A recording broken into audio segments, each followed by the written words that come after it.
Good morning. It's Saturday, June 3rd. I'm Philip Streible, Chief Market Strategist at Blue Line Futures. Giving you a metals minute here. And, looking at the markets, what I generally do again on Saturdays is I'll look through some of the charts, look at some of the economic data that came out, and then just kind of see what the reactions were and try and plan out, the week going ahead. So first thing I generally do is I'll look at how those asset classes that I look at, how they perform. So, gold up 1.3% on the week, closed at 1964.40. Silver up 1.43%, closed at 23.70. Copper up 1.39% at 373. And platinum was down 1.89% at 1,890. So platinum, remember, it hasn't dipped below 1,000 in the last 2 months. So it is a tug of war there. Every time we see it come below it, we see a lot of stops getting hit, and then people jump back in as it goes back over 1,000 because they don't want to miss the move. So most of the week was pretty constructive for gold, silver, copper. Again, platinum, a little bit dicey sideways. Russia could be providing some excess supply on platinum, so we can get into those kind of details. We could also see, how South Africa, how are their, blackouts in the mines, the electrification of their grid and stuff. Are they making improvements? So that might add some more supply on the platinum side. But what I usually do is I'll look at the chart, see if there's any big wicks here and there on the candlesticks, and like some of those markets like gold and silver and copper, and just kind of review and reflect on them real quick. So you go to Wednesday. This is kind of when the volatility started happening. It was like 31st. Wednesday, you got the Chicago PMI come out. It's a leading, indicator of economic health. It's a manufacturing data.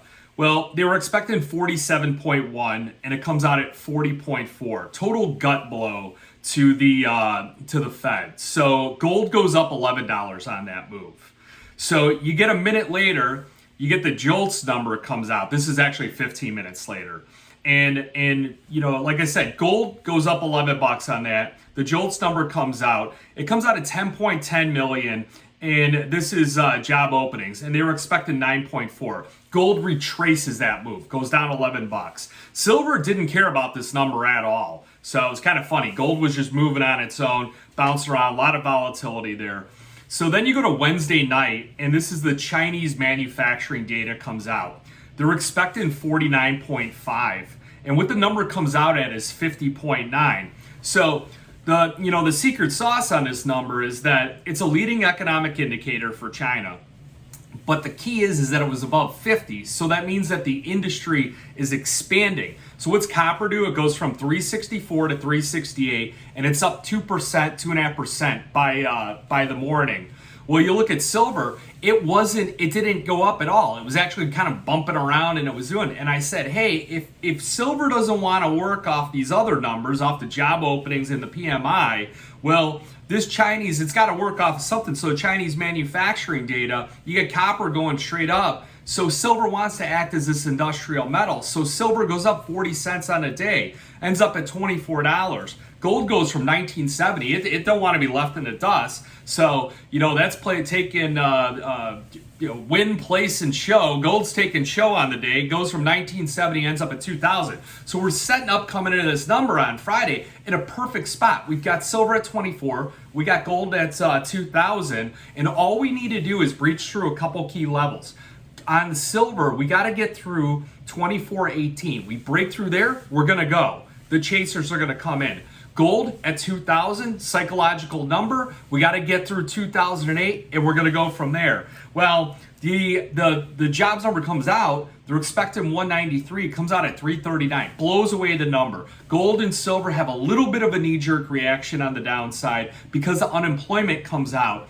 They were expecting 3.5, comes out at 3.7. So terrible number on the unemployment rate. Well, the devil's in the details. There were upward revisions on the previous 2 months. The debt ceiling is basically passing. Equities catch a bid on the job strength.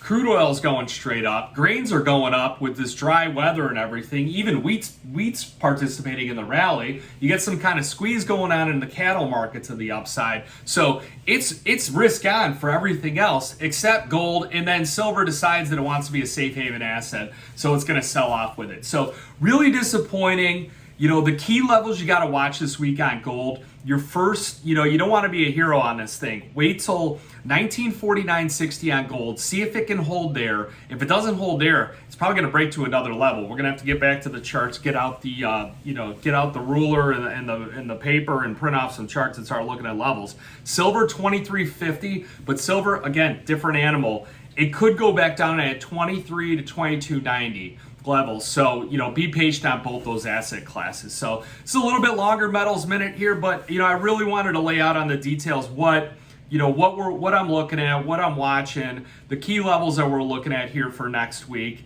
And then, you got any questions, give us a call, 312-858-7303. Check out some of the links in the description. You get a free 2-week trial of our research here. If you had one in the past, you need a new one, just give me a shot. Just email me, phil@bluelinefutures.com, and I'll set you up here. So again, remember, futures and option trading does involve risk loss, may not be suitable to all investors. Good luck, good trading.